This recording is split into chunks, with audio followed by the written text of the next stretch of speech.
Shalom Bapak Ibu Saudara yang diberkati Tuhan. Sebelum kita mendengar firman Tuhan pada kesempatan saat ini, mari saya mengajak kita sebelumnya bersatu di dalam doa. Bapa, kami bersyukur buat kasih setia dan anugerah-Mu dalam kehidupan kami, di mana sebentar kami akan mendengar kebenaran firman-Mu. Tuhan berbicara, nyatakan isi hati-Mu buat setiap kami, pakai hamba-Mu. Tuhan, tolong hamba dalam setiap persiapan hamba, karena hamba tahu tanpa pengurapan daripada Tuhan, maka semuanya akan menjadi sia-sia. Oleh sebab itu Roh Kudus bekerja sama untuk menyatakan isi hati Bapa buat kami semua pada kesempatan saat ini. Kami serahkan waktu ini ke dalam tangan Tuhan, biar Tuhan beracara sepenuhnya, menjamah setiap kami yang mendengar kebenaran firman Tuhan dan menguatkan setiap kami. Terima kasih Bapa. Kami serahkan waktu ini di dalam nama Tuhan Yesus. Sama-sama kita berkata, amin. Sekali lagi shalom Bapak Ibu Saudara yang dikasihi Tuhan. Kepada para pemirsa yang menyaksikan tayangan ini, saya berterima kasih buat kesempatan yang dipercayakan kepada saya untuk bisa menyampaikan kebenaran firman Tuhan. Sebelum saya menyampaikan kebenaran firman Tuhan, ada baiknya saya memperkenalkan diri. Karena ada pepatah berkata, tak kenal maka tak sayang. Perkenalkan, nama saya Pendeta Rudi Rasidi. Saat ini dipercayakan oleh Tuhan untuk menjadi wakil gembala di GBI Rock Palangkaraya. Dan oleh kemurahan Tuhan saya sudah punya seorang istri dan dikaruniakan 4 orang anak, 3 wanita dan 1 laki-laki. Jadi mungkin itu perkenalan singkat yang bisa saya sampaikan kepada Bapak Ibu Saudara. Dan mari kita sama-sama belajar kebenaran firman Tuhan pada kesempatan saat ini. Kalau Bapak Ibu suka sebuah judul khotbah, maka judul khotbah yang akan saya sampaikan pada saat ini adalah berbicara tentang growing faith, berbicara tentang pertumbuhan iman. Kita tahu iman menjadi sesuatu yang penting. Kenapa iman menjadi sesuatu yang penting? Karena mari kita lihat firman Tuhan yang terambil dari Lukas pasal 18 ayat yang ke-8. Firman Tuhan dari Lukas pasal 18 ayat ke-8 berkata begini. Aku berkata kepadamu, ia akan segera membenarkan mereka, akan tetapi jika Anak Manusia itu datang, adakah ia mendapati iman di bumi ini? Jadi Yesus berkata kepada murid-murid, dia menyampaikan bahwa ketika nanti dia datang untuk kali yang kedua, maka adakah ia mendapati iman di bumi ini? Kita tahu bahwa ya beberapa hamba Tuhan sepakat bahwa kedatangan Tuhan untuk kali yang kedua itu sudah semakin dekat. Beberapa mempercaya bahwa kedatangan Tuhan kali kedua itu secara second coming, yang kita kenal dengan kedatangan Tuhan secara massal, di mana kita nanti setiap orang yang percaya akan diangkat secara hidup-hidup. Tetapi kalaupun Tuhan tidak datang di masa kita secara massal, bahwa percayalah Tuhan akan segera datang dalam kehidupan kita. Karena firman Tuhan berkata umur manusia itu 70 tahun. Kalau kuat 80 tahun, itu batasan hidup manusia. Kenyataannya ada beberapa orang yang sulit untuk sampai di angka 70. Dan beberapa mungkin lewat dari 70, mungkin lewat 80, itu kasih karunia Tuhan. Tapi percayalah bahwa satu waktu manusia pasti akan mengalami kematian. Nah, Tuhan akan segera datang.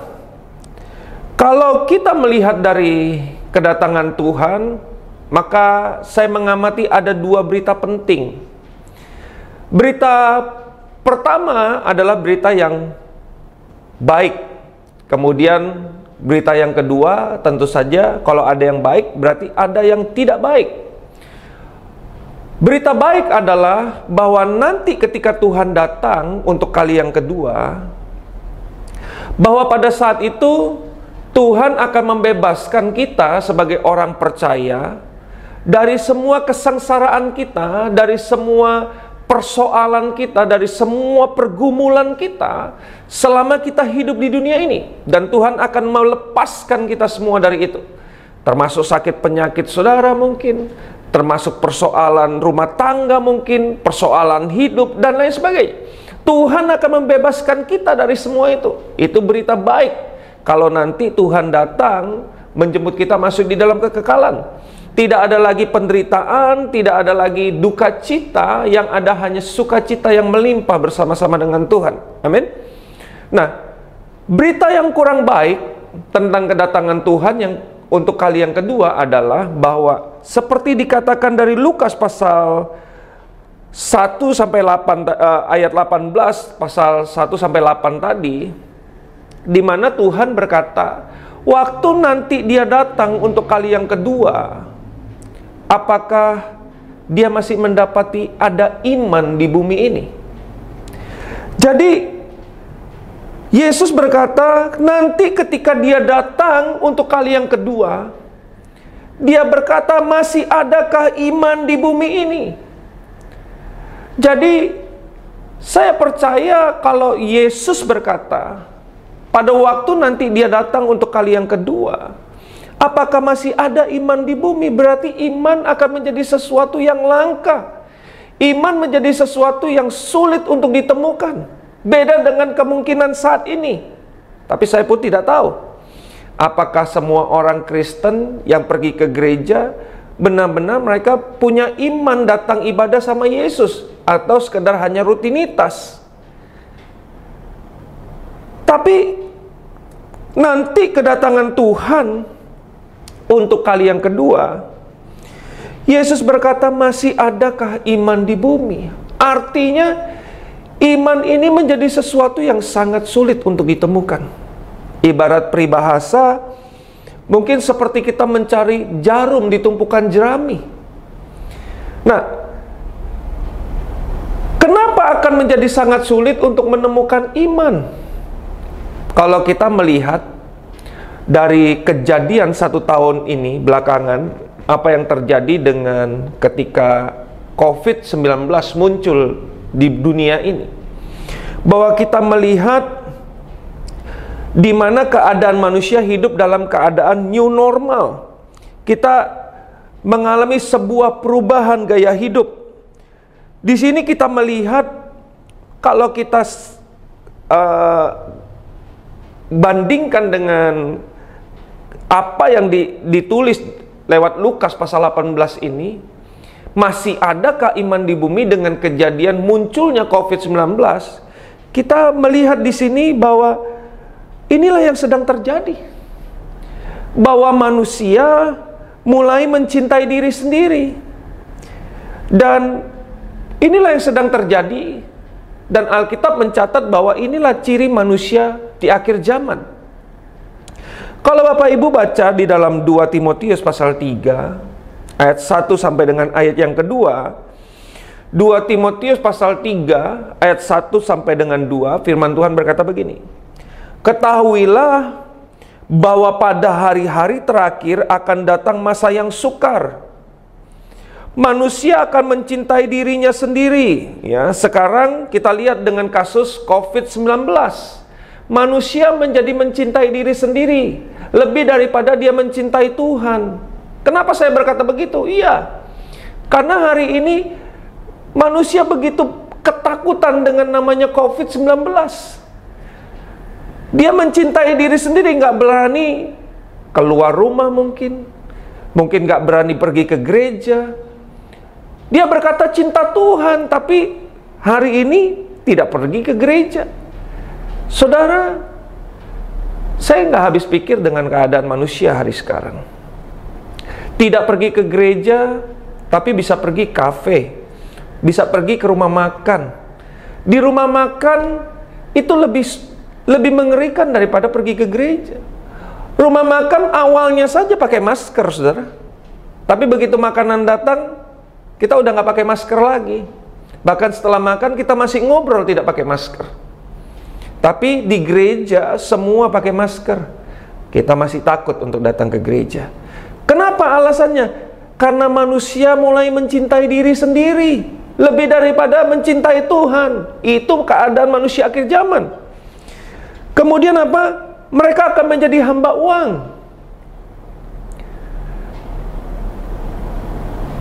Tidak pergi ke gereja, tapi usaha jalan terus, toko jalan terus, buka terus, kerja jalan. Jadi kita menjadi hamba uang. Kalau toko sepi, kita komplain sama Tuhan. Tuhan, katanya Engkau Allah yang memberkati, tapi kenapa toko sepi? Kalau toko rame, kita nggak takut. Padahal kalau toko rame, kita melanggar mungkin social distancing, saudara ya. Tapi kita nggak peduli, yang penting banyak duit, ada untung masuk. Kenapa? Karena manusia menjadi hamba uang. Mereka akan membual, menyombongkan diri. Ya, jadi kalau kita lihat media sosial tidak salah. Media sosial sarana yang baik untuk kita menyampaikan kebenaran firman Tuhan. Seperti apa yang Bapak Ibu Saudara dengar hari ini, Bapak Ibu tidak akan bisa dengar kalau ini tidak disiarkan secara online. Nah, tapi beberapa orang mulai menyombongkan diri dengan media sosial.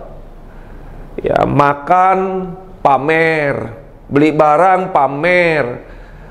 Beberapa orang, ya saya tidak menyalahkan, tapi saya belakangan mulai mengurangi uploadan saya di media sosial tentang diri saya secara pribadi. Kenapa? Karena saya belajar untuk tidak menyombongkan diri. Ya, beberapa hamba Tuhan kan sepertinya, wah, pokoknya tentang dia dipublikasikan dan lain sebagainya. Entah kenapa, memasuki 2021 ini, sepertinya saya mengurangi hal-hal seperti itu. Supaya saya tidak terjebak untuk menyombongkan diri. Kemudian apa? Mereka akan menjadi pemfitnah. Mereka akan berontak terhadap orang tua. Ya, hari ini Bapak Ibu Saudara lihat, kalau Bapak Ibu lihat beberapa berita beberapa waktu lalu, ada seorang anak menuntut ayahnya di pengadilan dengan tuntutan 3 miliar. Dan akhirnya anaknya meninggal, dan seterusnya saya tidak mengikuti perkembangannya lagi. Jadi mereka banyak anak-anak tidak lagi menghormati orang tua. Padahal firman Tuhan berkata, kalau kamu mau panjang umurmu di bumi, hormatilah ayah dan ibumu. Kemudian, dan tidak tahu berterima kasih, dan tidak memperdulikan agama. Jadi semua tentang ciri manusia akhir zaman sudah diberitakan oleh firman Tuhan. Hari ini berapa banyak orang tidak lagi peduli dengan agama. Ceritanya ibadah online saja. Saya ragu apakah kita bisa ibadah secara online dengan baik. Jangan-jangan gadget kita hanya sekedar hidup, laptop kita hanya sekedar hidup, TV kita hanya sekedar hidup, tapi kita sambil melakukan aktivitas yang lain. Mungkin sambil menonton tayangan firman Tuhan. Pada saat ini pun saudara mungkin lagi makan atau lagi masak di dapur, saya tidak tahu. Tapi itulah yang sedang terjadi. Manusia tidak lagi memperdulikan agama. Nah, jadi jelas sekali apa yang firman Tuhan telah tuliskan lewat kebenaran firman Tuhan ini, bahwa inilah ciri manusia akhir zaman. Nah, saudara, oleh sebab itu kita mesti terus sebagai orang percaya, kita mesti terus bertumbuh dengan iman kita. Karena sekali lagi Yesus berkata, waktu nanti dia datang untuk kali yang kedua, masih adakah iman di bumi ini? Nah, mari kita lihat kenapa iman penting. Yohanes pasal 20 ayat 30 dan 31. Yohanes pasal 20, 30, 31 berkata begini. Memang masih banyak tanda lain yang dibuat Yesus di depan mata murid-muridnya yang tidak tercatat dalam kitab ini. Tetapi semua yang tercantum di sini telah dicatat supaya kamu percaya bahwa Yesuslah Mesias, Anak Allah, dan supaya kamu oleh imanmu memperoleh hidup dalam namanya.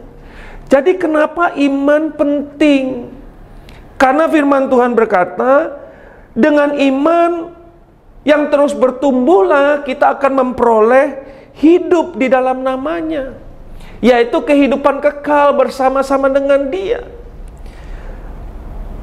Untuk memperoleh hidup kekal, kita nggak bisa beli, Bapak Ibu Saudara yang dikasihi Tuhan.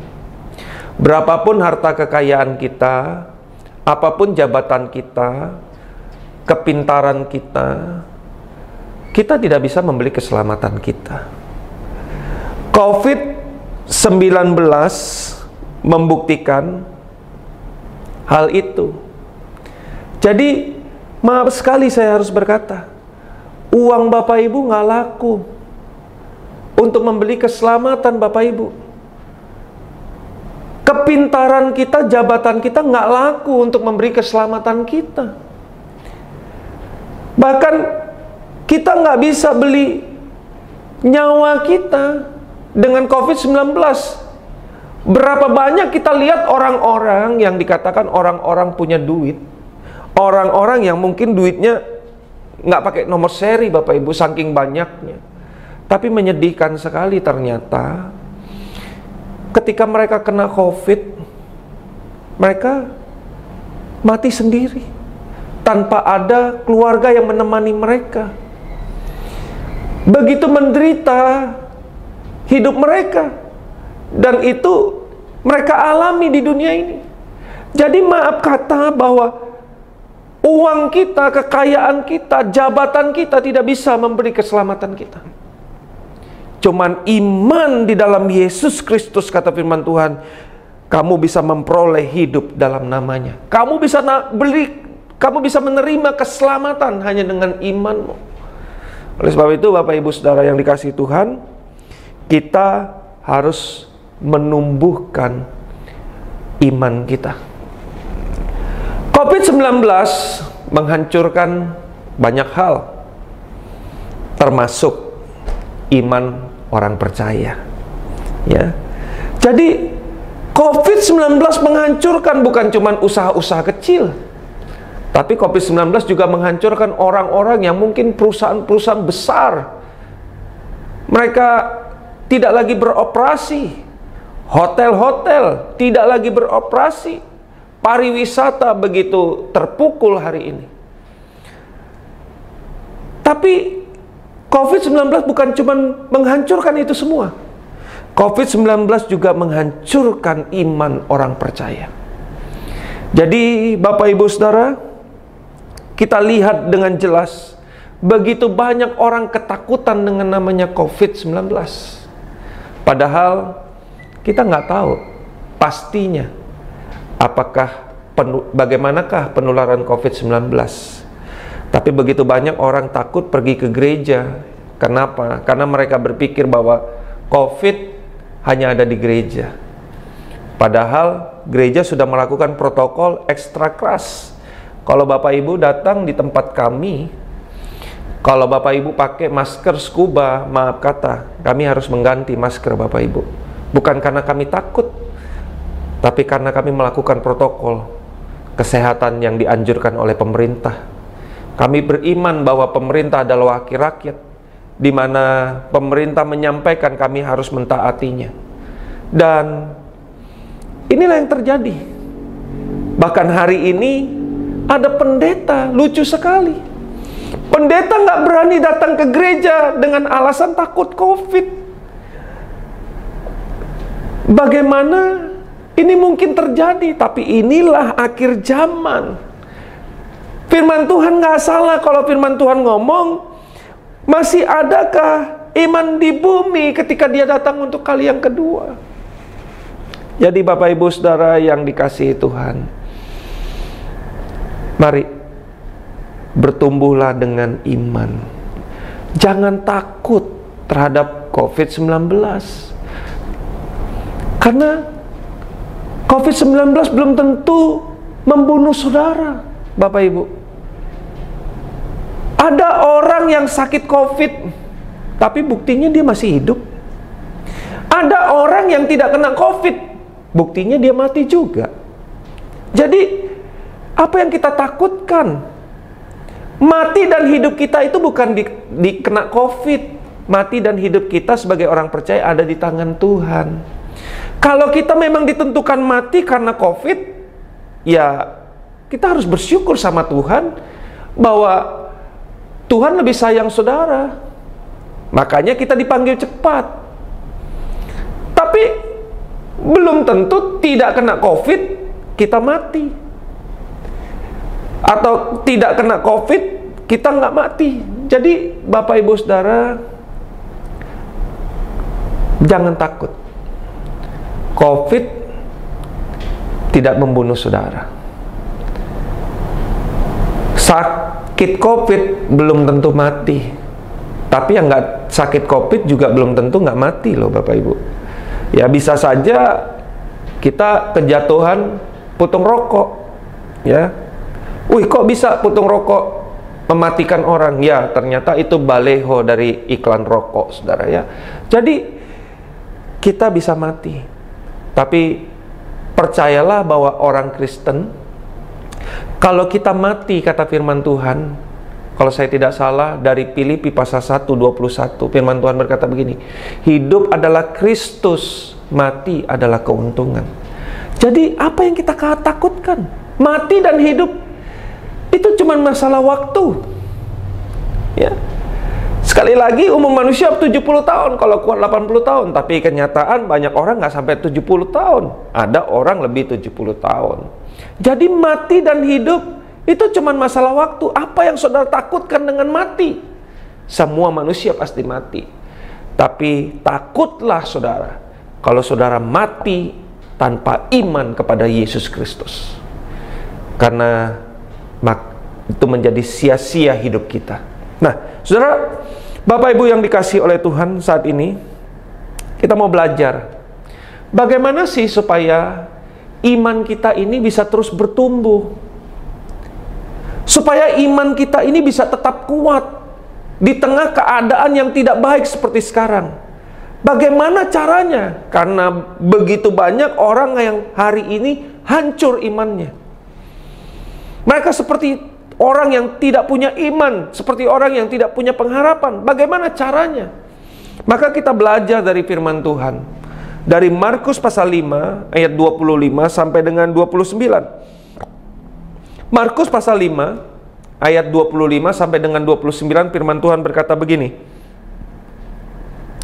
Adalah di situ seorang perempuan yang sudah 12 tahun lamanya menderita pendarahan.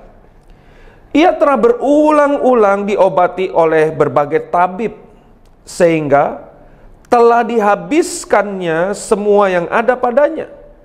Namun, sama sekali tidak ada faedahnya. Malah sebaliknya keadaannya makin memburuk. Ia sudah mendengar berita-berita tentang Yesus. Maka di tengah-tengah orang banyak itu, ia mendekati Yesus dari belakang dan menjamah jubahnya. Ayat 28 berkata begini, sebab katanya, asalku jamah saja jubahnya, aku akan sembuh. Seketika itu, juga berhentilah pendarahannya, dan ia merasa bahwa badannya sudah sembuh dari penyakitnya. Jadi kita belajar pada kesempatan saat ini, bagaimana sih supaya iman kita bisa bertumbuh di tengah keadaan yang tidak baik. Seperti apa yang dicatat oleh firman Tuhan dari Markus pasal 5 ayat 25 sampai 29. Diceritakan seorang wanita mengalami pendarahan selama 12 tahun. 12 tahun itu bukan waktu yang sebentar.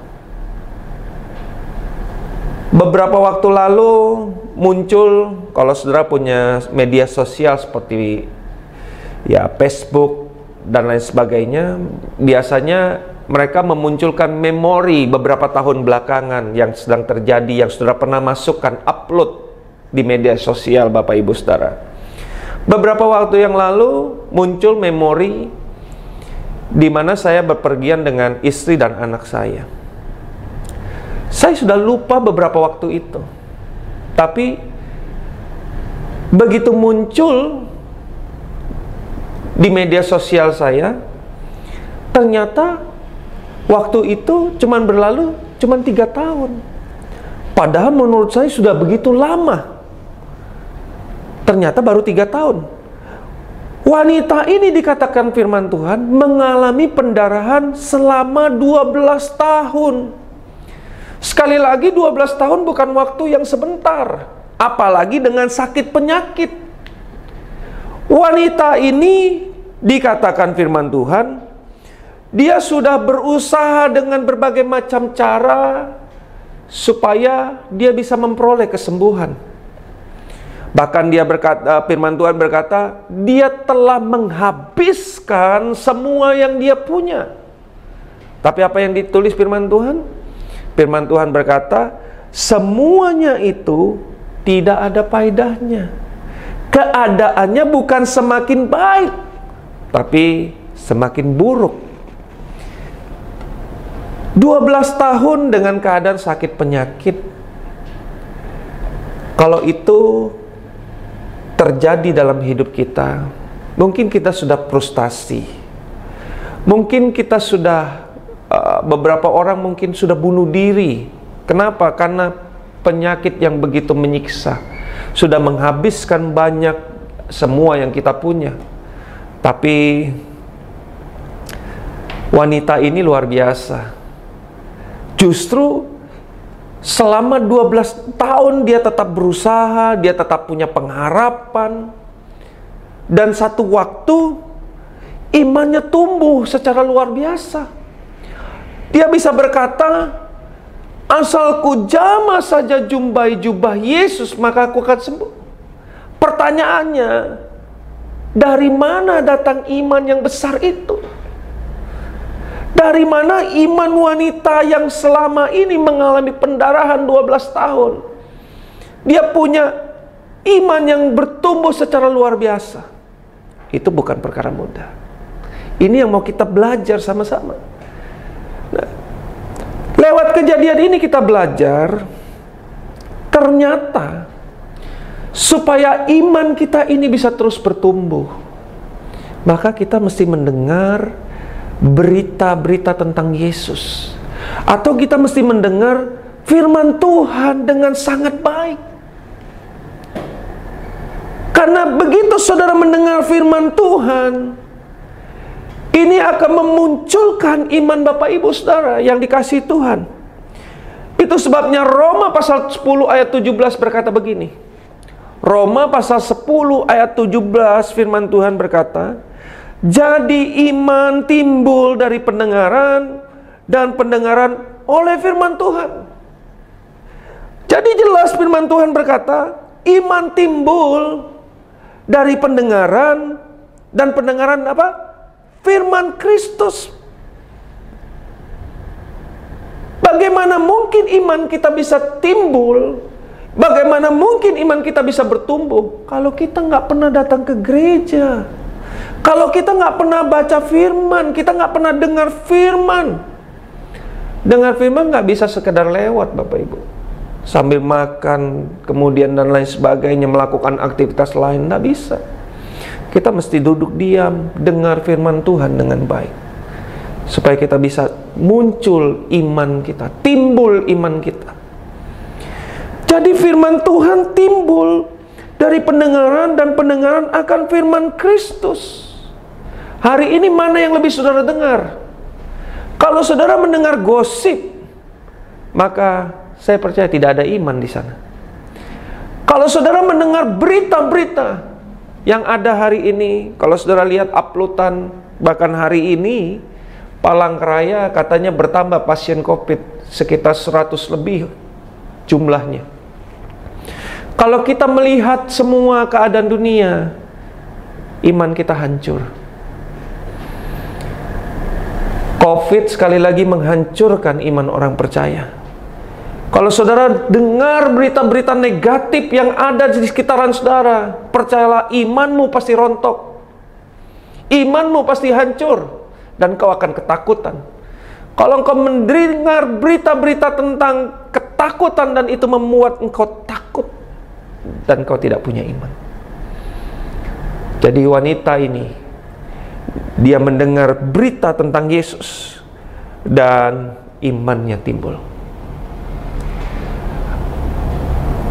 Aneh sekali kalau Bapak Ibu nanti lihat gambar, kalau dua telinga kita ini digabungkan, maka itu akan membentuk gambar hati.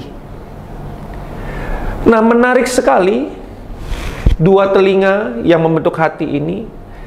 Telinga itu dalam bahasa Inggrisnya adalah heart, hati.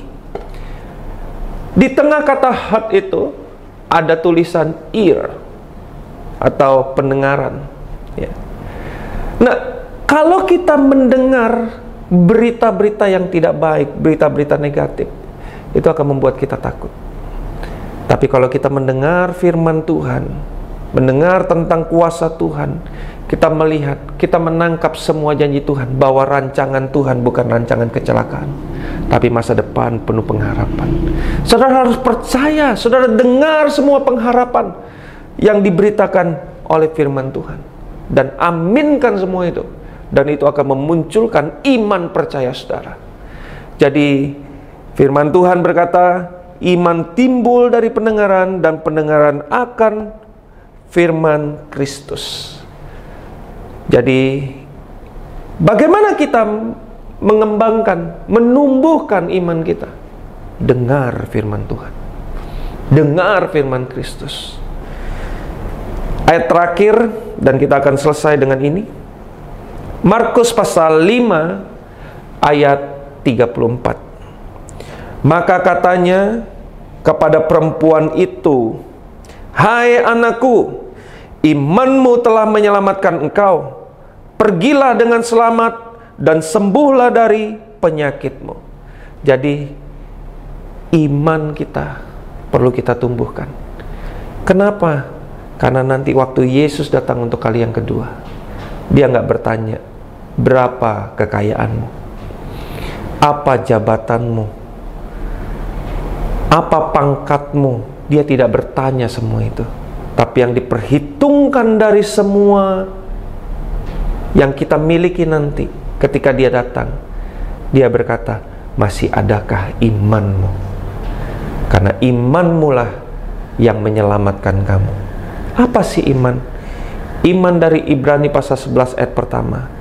Iman adalah dasar dari segala sesuatu yang kamu harapkan, dan bukti dari segala sesuatu yang tidak kamu lihat, yaitu kekekalan bersama-sama dengan dia.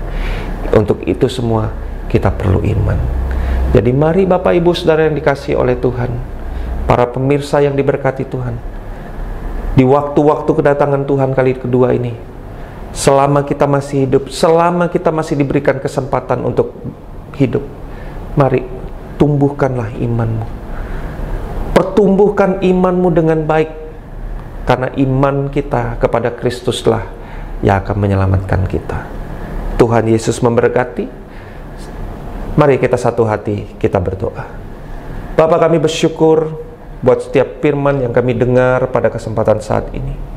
Kami percaya waktu kedatanganmu sebentar lagi. Dan waktu kedatanganmu kali kedua, Engkau tidak bertanya hal yang lain. Berapa kekayaan kami, apa yang kami miliki, tidak. Tapi Tuhan berkata, masih adakah iman di bumi ini? Oleh sebab itu, lewat kebenaran firman-Mu pada kesempatan saat ini, kami berdoa, biarlah Tuhan terus meneguhkan hati kami, menguatkan iman percaya kami, supaya kami tidak terombang-ambing ke sana kemari, tapi kami tetap tumbuh dengan iman percaya kami kepada Yesus Kristus Tuhan. Sekali Yesus, tetap Yesus sampai selama-lamanya dalam hidup kami. Karena kami tahu iman di dalam Tuhanlah yang menyelamatkan kami sampai kami hidup dalam kekekalan.